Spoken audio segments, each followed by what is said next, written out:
দাম্পত্য জীবনে সবাই সুখী হতে চান। প্রেমময় সম্পর্কে জীবনটাকে পার করতে চান সকলেই। কারো জীবনে অসুখী হলে জীবনটাই ব্যর্থতায় ভরে ওঠে। পেরেশানি আর হতাশা নেমে আসে জীবনের প্রতিটা ক্ষেত্রে। সকলের জন্যই দাম্পত্য জীবন অর্জন করা সম্ভব। তাহলে কিভাবে আমাদের দাম্পত্য জীবন সুন্দর হবে? এই প্রশ্নের উত্তরে আজ আমরা আলোচনা করব নবী করিম সাল্লাল্লাহু আলাইহি ওয়াসাল্লামের শেখানো 7টি উপায়, যা অনুসরণ করে আপনিও আপনার দাম্পত্য জীবনে সুখ অর্জন করতে পারেন। আসুন জেনে নেওয়া যাক সেই 7টি উপায়। 1 নম্বর, প্রশংসা করা। স্ত্রীর সঙ্গে কথা বলার সময় তার প্রশংসা করা, হাসি মুখে কথা বলা। কেননা রাসূলুল্লাহ সাল্লাল্লাহু আলাইহি ওয়াসাল্লাম স্ত্রীর সঙ্গে কথা বলার সময় তার প্রশংসা করতেন এবং তাদের ভালো কাজের ব্যাপারে শুকরিয়া জ্ঞাপন করতেন।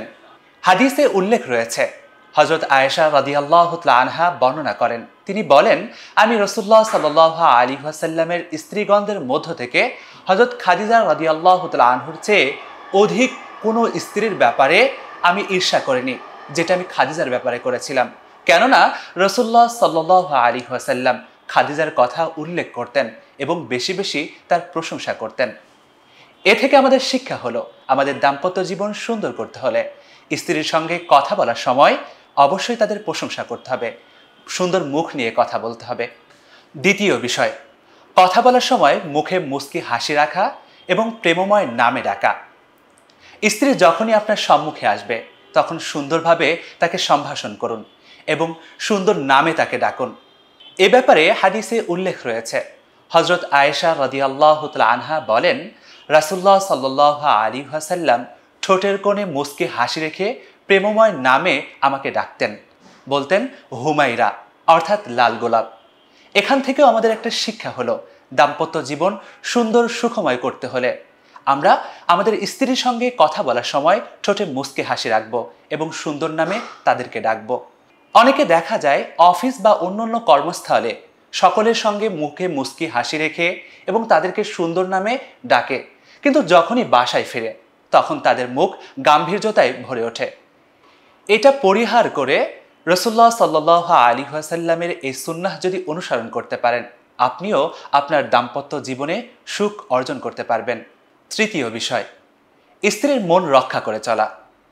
আপনার স্ত্রী কোনগুলো পছন্দ করেন আর কোনগুলো ভালোবাসেন না, সেই বিষয়গুলোকে আপনার লক্ষ্য রাখা। কেননা রাসূলুল্লাহ সাল্লাল্লাহু আলাইহি ওয়াসাল্লাম হাদিসে উল্লেখ করেছেন, রাসূলুল্লাহ সাল্লাল্লাহু আলাইহি ওয়াসাল্লাম বলেন, তোমাদের স্ত্রীগণদেরকে তোমাদের পাঁজরের হাড় দ্বারা সৃষ্টি করা হয়েছে। তোমরা যদি সেটাকে সোজা করতে যাও তাহলে সেটা ভেঙে ফেলতে পারো। তাই তাদের মন রক্ষা করে চলো, তাহলে তোমাদের দাম্পত্য জীবন সুন্দর ও সুখময় হবে। এখান থেকে আমরা শিখতে পাই যে অবশ্যই আমাদের স্ত্রীদের মন রক্ষা করে আমাদের চলতে হবে। তারা কোনগুলো পছন্দ করেন, কোনগুলো পছন্দ করেন না, তাদের বিষয়ে আমার ভালো লাগার বিষয়টাকে চাপিয়ে না দিয়ে তার ভালো লাগার বিষয়টাকে আমাকে প্রাধান্য দেওয়া, তাহলেই দাম্পত্য জীবন সুন্দর হবে। 4 নম্বর, স্ত্রীদের জন্য কেনাকাটা করা। প্রত্যেক স্বামীরই উচিত সাধ্য অনুযায়ী তাদের স্ত্রীদের জন্য সুন্দর ভরণ পোষণের ব্যবস্থা করা, তাদের জন্য একটু কেনাকাটা করা।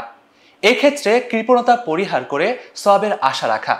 কেননা হাদিসে উল্লেখ রয়েছে, রাসূলুল্লাহ সাল্লাল্লাহু আলাইহি ওয়াসাল্লাম বলেন, কোনো মুমিন ব্যক্তি যদি সওয়াবের আশায় তার পরিবারের জন্য খরচ করে থাকে তাহলে তা তার জন্য সদকা হিসাবে গণ্য হবে। এই হাদিস থেকেও আমাদের কাছে একটি বিষয় স্পষ্ট হয়ে যায়, আমরা যদি স্ত্রীর ভালোবাসা অর্জন করতে চাই তাহলে অবশ্যই স্ত্রীদের জন্য তাদের সাধ্য অনুযায়ী কেনাকাটা করতে হবে, তাদের মন খুশি করার জন্য কেনাকাটা করে দিতে হবে, শপিং মলে গিয়ে শপিং করতে হবে। 5 নম্বর, ঘরের কাজে সহযোগিতা করা। স্বামীরা সাধারণত বাইরে থাকেন, বাইরে কর্মকাজে ব্যস্ত থাকেন, সময় পান না। তারপরও তাদের ওই সময় থেকে কিছুটা বের করে ছুটির দিন হলেও স্ত্রীদের জন্য কিছু কাজ করা, তাদের কাজে সহযোগিতা করা, তাহলে আপনার স্ত্রী খুশি হবেন, আপনার প্রতি ভালোবাসা প্রকাশ করতে থাকবেন। এ ব্যাপারে হাদিসে বর্ণিত রয়েছে, হযরতে আসওয়াদ রাহিমাহুল্লাহ বর্ণনা করেন, তিনি বলেন, আমি আয়েশা রাদিয়াল্লাহু তাআলা আনহাকে জিজ্ঞাসা করলাম, হে আয়েশা, রাসূলুল্লাহ সাল্লাল্লাহু আলাইহি ওয়াসাল্লাম যখন গৃহে থাকতেন তখন কি করতেন? তখন আয়েশা রাদিয়াল্লাহু তাআলা আনহা তার উত্তরে বললেন, যখন রাসূলুল্লাহ সাল্লাল্লাহু আলাইহি ওয়াসাল্লাম গৃহে থাকতেন তখন ঘরের কাজগুলোই করতেন, অর্থাৎ পরিবারকে সহযোগিতা করতেন। আর যখন নামাজের সময় হতো তখন মসজিদে চলে যেতেন। এই হাদিসও আমাদের কাছে একটি বিষয় স্পষ্ট করে দেয়, যদি আপনি আপনার প্রিয়তমার ভালোবাসা পেতে চান, তার ভালোবাসায় নিজের বুক বাঁধতে চান, তাহলে অবশ্যই আপনাকে তার কাজে সহযোগিতা করতে হবে, তার ব্যাপারে অনেকটা কেয়ারফুল হতে হবে। 6 নম্বর বিষয়, দোষটুটি গোপন রাখা। অনেক স্বামীরাই স্ত্রীদের প্রতি অভিমান করে তাদের দোষটুটি অপরের কাছে বলে বেড়ায়, যার ফলে সেই সংসারে কলহ সৃষ্টি হয়, ভালোবাসার অমিল ঘটে। এ ব্যাপারে আল্লাহ তাআলা কোরআনে উল্লেখ করেছেন, ওয়াইলুল লিকুল্লি হুমাযাতিল লুমাযা, যারা সামনে এবং পশ্চাদে অপরের দোষ বর্ণনা করে বেড়ায়, সমালোচনা করে বেড়ায়, তাদের জন্য ধ্বংস।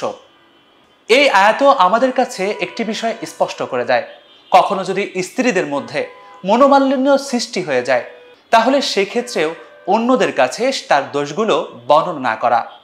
যদি বর্ণনা করে থাকেন তাহলে অবশ্যই আপনার জীবনে, আপনার সংসারে কলহ সৃষ্টি হবে। আপনি এই বিষয়টা এড়িয়ে চলেন, তাহলে দেখা যাবে আপনার জীবন সুখময় এবং শান্তিময় হয়ে উঠবে। সর্বশেষ 7 নম্বর বিষয় হলো স্ত্রীদের গায়ে হাত না তোলা। স্ত্রীদেরকে প্রহার করা, তাদের বেতাঘাত করা, এটা ছোট মন মানসিকতার কাজ এবং খারাপ রুচিবোধের কাজ। প্রকৃত মানুষের কাজ এমন হতে পারে না। এজন্যই তো রাসূলুল্লাহ সাল্লাল্লাহু আলাইহি ওয়াসাল্লাম হাদিসে উল্লেখ করেছেন। হযরত আব্দুল্লাহ ইবনে জামা রাদিয়াল্লাহু তাআলা আনহু বর্ণনা করেন, তিনি বলেন, তোমরা তোমাদের স্ত্রীদেরকে প্রহার করো না, কেননা দিন শেষে তোমরা তাদের সঙ্গে মিলিত হবে।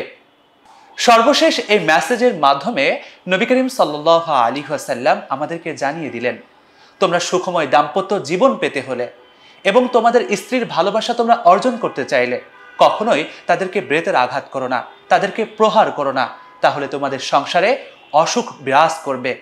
এগুলো মানতে হবে, তাহলে আমাদের জীবন সুখময় হয়ে যাবে। কেননা প্রত্যেকেই সুখ শান্তি ও প্রেমময় সম্পর্কের জীবন চায়। কত কষ্ট পাড়ি দিয়ে দিন শেষে তারা চায় সুন্দর সংসার।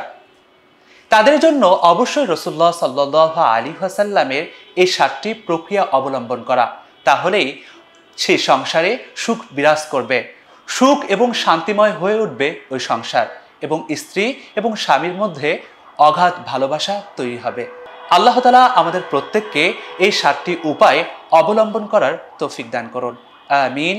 আসসালামু আলাইকুম ওয়া রাহমাতুল্লাহ।